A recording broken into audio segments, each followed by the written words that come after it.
বাংলাদেশের মানুষের ভালোবাসা আমাকে আসার সুযোগ তৈরি করে দিয়েছে। শারীরিক অত্যাচার নিয়ে আমি কথা বলতে চাই না, কিন্তু যেটা আমার সবচেয়ে বেশি অপমান বোধ হয়েছে সেটা হচ্ছে আমাদের বাংলাদেশি পাসপোর্ট তারা ছুঁড়ে মাটিতে যখন ফেলেছে। এখনো কিন্তু গাজা মুক্ত হয়নি।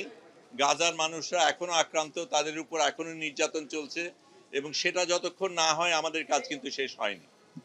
তার বাইরে যেটা বলবো, আমি অনেক মানুষকে ধন্যবাদ জানাবো। প্রথমে বাংলাদেশি যারা সারা পৃথিবীর থেকে সাড়া দিয়েছে, দোয়া করেছে, ভালোবাসা পাঠিয়েছে, তাদের কাছে আমি কৃতজ্ঞ।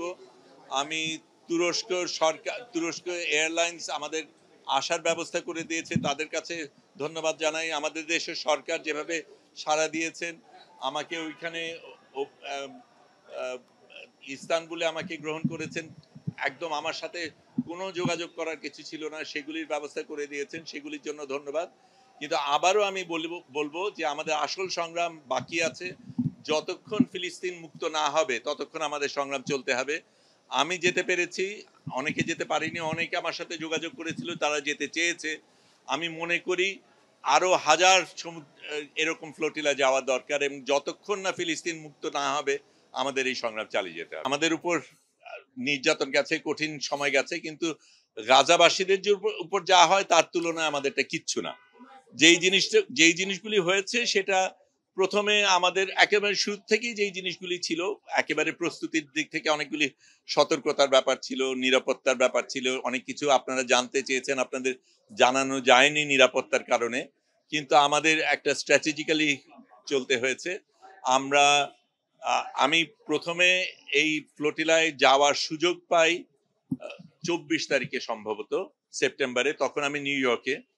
তখন খুব দ্রুত টিকিট কেটে ঢাকায় এসে ঢাকার থেকে বদল করব, কাজে আমি ওখান থেকে আম্মান যাই, আম্মান থেকে দোহা যাই, দোহা থেকে ঢাকায় আসি, ঢাকায় এসে এখানকার কিছু কাজ সেরে অল্পক্ষণের মধ্যে আবার ফ্লাইট নিয়ে রোমে যাই।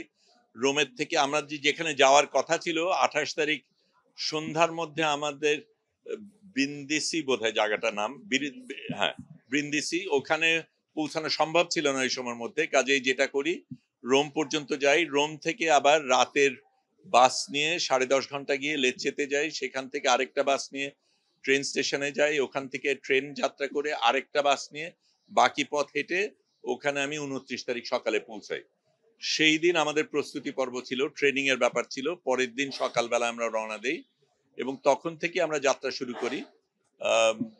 তারপরে আমাদের আগে ছোট 8টা ফ্লোটিলা রওনা দিয়েছিল, তারপরে আমরা রওনা দিই। এটা ছিল সবচাইতে বড় ফ্লোটিলা পুরো সবকিছুর মধ্যে, অনেক বড় অন্যদের থেকে। এবং আমাদের প্রধান এর মধ্যে আরোহী ছিল সংবাদকর্মীরা এবং স্বাস্থ্যকর্মীরা, এবং আমাদের ইচ্ছা করেই সেটা করা হয়েছিল, কারণ এই কর্মীদের উপরে সবচেয়ে বেশি আক্রোশ ছিল ইসরায়েলে, সবচেয়ে বেশি হত্যা করা হয়েছে এই সংবাদকর্মী এবং স্বাস্থ্যকর্মীদের। কাজে আমরা সেটার প্রতিবাদে গিয়েছি, এবং যদিও আমাদের সাথে ত্রাণ ছিল, ত্রাণ দেবার উদ্দেশ্যে না, আমরা যাতে ওদের উপর বোঝা না হই সেই কারণে আমরা নিয়ে গিয়েছিলাম। কিন্তু যেটা আমাদের খারাপ লেগেছে সেটা হচ্ছে এই ত্রাণগুলি ইসরায়েলিরা নিয়েছে। কিন্তু আমার কাছে যেটা সবচেয়ে বেশি, শারীরিক অত্যাচার নিয়ে আমি কথা বলতে চাই না, কিন্তু যেটা আমার সবচেয়ে বেশি অপমান বোধ হয়েছে সেটা হচ্ছে আমাদের বাংলাদেশি পাসপোর্ট তারা ছুঁড়ে মাটিতে যখন ফেলেছে। এইটা আমাকে ভীষণভাবে আক্রান্ত করেছে, এবং এই অপমান বোধের মানে এটার জন্য আমাদের বিচার আদায় করে নিতে হবে, এবং কোনো দেশ আমাদের সাথে এইভাবে আচরণ করে পার পেয়ে যাবে সেটা যাতে না হয় আমাদের দেখতে হবে।